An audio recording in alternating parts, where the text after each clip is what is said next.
All right, guys, today we're going to talk about when the best time to drop your price is. You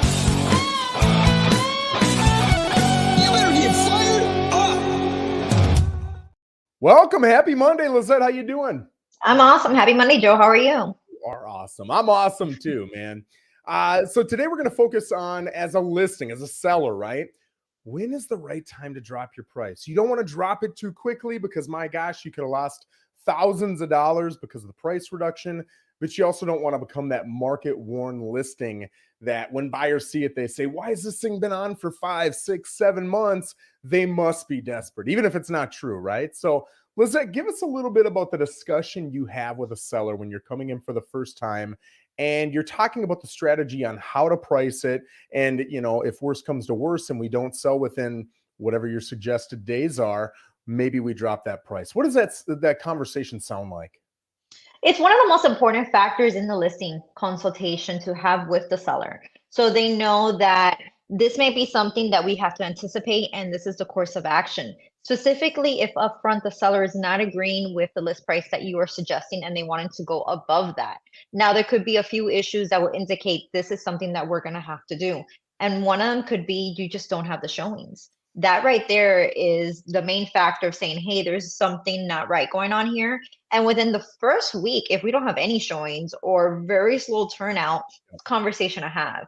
Within 2 weeks, if you're slow, if your showings go down, you're not having the amount of people coming out and view the property, you haven't gotten any offers, that's when I tell my sellers it's time for us to sit down and reanalyze the numbers, take a look at any comparable properties on the market that have sold since we last got together the first time, and find out if, if it's time to reduce the price. So that's one of the conversations I have very upfront in my first consultation with my sellers.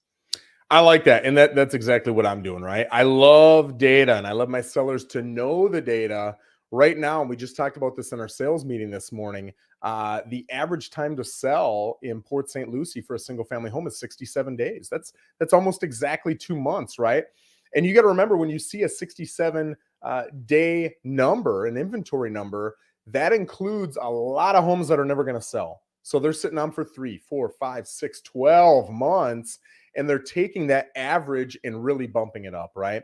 I always say if a house is priced right, it's marketed right, you've got a great realtor who actually picks up their phone and markets the crap out of it. If you've got that person working for you, you're going to be under that average or median days to sell. So if we're looking at 67 days to sell on average, I would say if you're appropriately priced, you should be selling in that 3 to 5 week range maximum, right? So I really, just like you, Lissette, if I'm coming in and let's say you've got a $500,000 listing, the majority of people, when you tell them $500,000, I shouldn't say the majority of people, I'd say roughly half are going to want to try it a little bit higher. Okay, can we try 510? Can we try 520? Something like that. Would you agree with that, Lissette? Oh yeah, definitely. Yeah. And I would say the other half are going to say, hey, you're the expert. Let's go with your price. I like it. Let's do it. They're really saying that right now. I'll tell you, back in 2008, when the market was doing this, it was probably 95% wanted to list above what you were saying, and 5% were going with what we were suggesting. But in a good, strong market, which we've been blessed enough to have for the last decade plus, you get a lot of buy-in on the price, assuming you can prove it with some statistics and some support from the MLS. But you don't want it to sit too long, because if it sits too long at a price, let's say I say 500 and Lissette is my seller and she says, all right, Joe, let's just try 520, see what happens. Here's the problem. If we would have started at 500,000, we would have had all of the most interested buyers there right off the bat. And those are your hottest buyers. Those are going to be your best offers, because they're the hungry people who need to buy now. They're not people throwing out lowball offers necessarily. They're not people who can buy in a month or 12 months. It doesn't matter to me. These are people who need to buy now. They need to buy because school's starting. They got a job going. They're getting a divorce. Whatever it is, they need it right now. Those are your best buyers. They're coming in, they're looking. And if it's not the best home that they're going to put an offer in on, which, remember, at 520, you're being compared to 480s and 5s and 510s that are better than your house because you're at 520, even though you're worth 500. So they're putting offers on those other homes. So even if you wait 3, 4, 5 weeks and you drop your price to 500, the problem now is you've lost that initial bunch of the strongest buyers, not just buyers, but the strongest buyers, they've already bought. So the people who are now looking are looking at the fact that you've been on for 25, 30, 35 days. And I'll tell you, as a buyer's agent, especially in a warmer market, it'd be different if it was 2008 and everything was on the market for 7 months. But now there aren't as many homes that have been sitting on that long.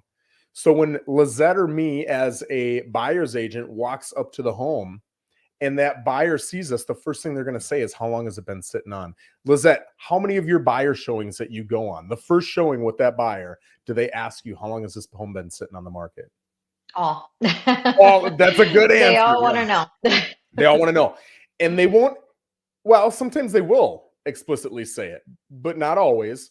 But you know that they're thinking, how low can I come in on these guys? If I say this one just hit the market 3 days ago, they're probably going to be at list price, maybe even 5-10 grand high in this market. If I say it's been on for 37 days, a lot of them will grin and say, they haven't been able to sell. They must be desperate. And it doesn't even matter if it's true. I'll tell you, more people are not desperate than are desperate as sellers. A lot of sellers will sit there for 2-3 months, 4 months. They'll wait. They either want their price or, yeah, we'll negotiate, but we're not going to negotiate 20-30 grand. We'll negotiate 5 or 10 grand, right? And so you get this perception from a buyer, and the perception matters. The perception of, I can come in low because they're desperate. And sellers will say to me, well, I'm not desperate, so it doesn't matter.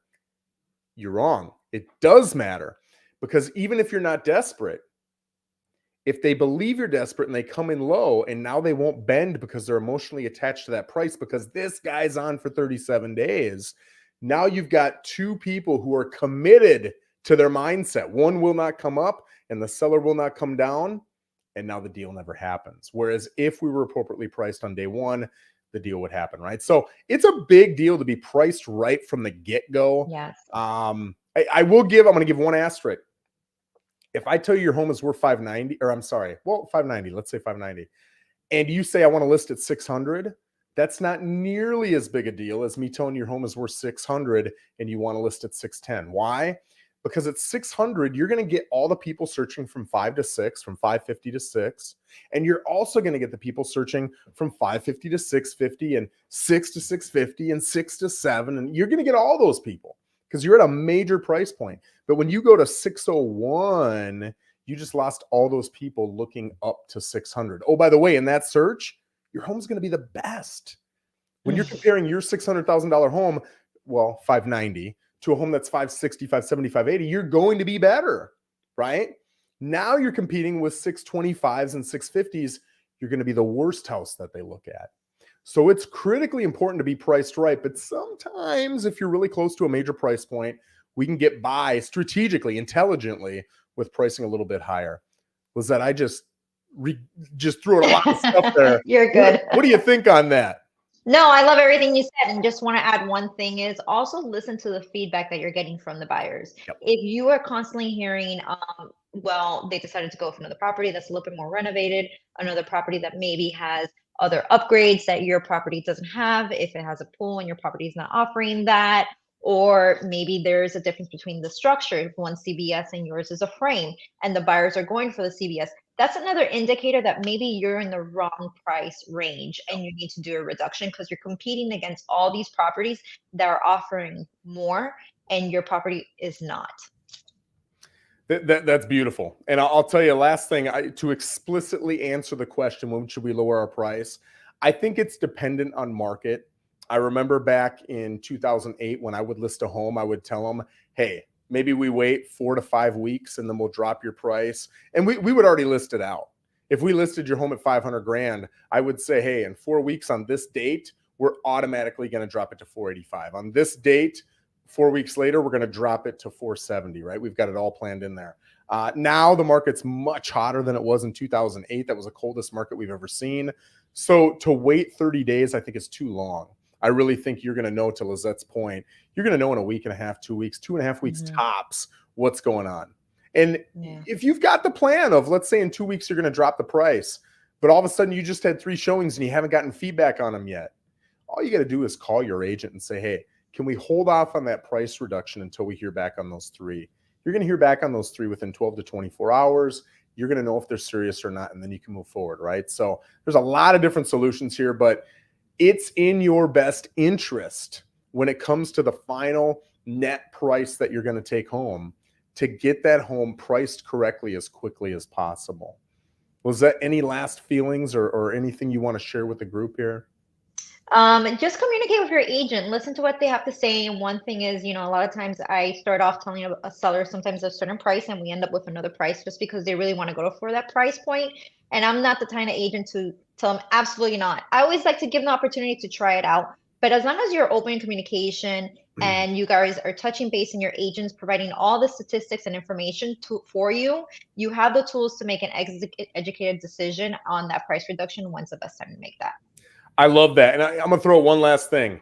You got to get it appraised too, right? Unless you get a cash offer, which cash offers are about 10, 15% of the market right now.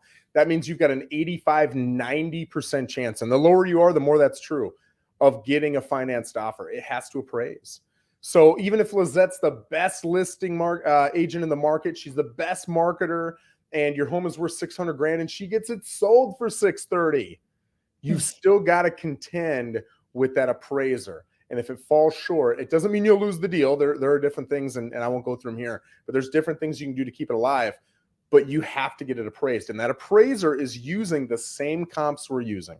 They're looking at the same solds we're looking at. In fact, we've got the ability to be creative in our comps as agents. We can look further out. We can look in different communities. We can look at, if you got a 2-story, I can look at 1-stories. There's reasons you wouldn't want to do all that, but we can be creative with our comps to get the value. An appraiser has very distinct rules they have to follow to be able to get your value. So if we're looking at comps and the comps just aren't matching, even if you've got Lissette, who's the best agent there is, and she gets that sucker sold for overvalue, remember, you've got to contend with that appraisal, right? So, guys, I appreciate you joining us, whether you're on Facebook or YouTube. Thank you for always being so loyal and coming on and joining us. If you've got any questions, even after the video, feel free to put them in the comments, and one of us will get back to you. Lissette, have an amazing day, my friend.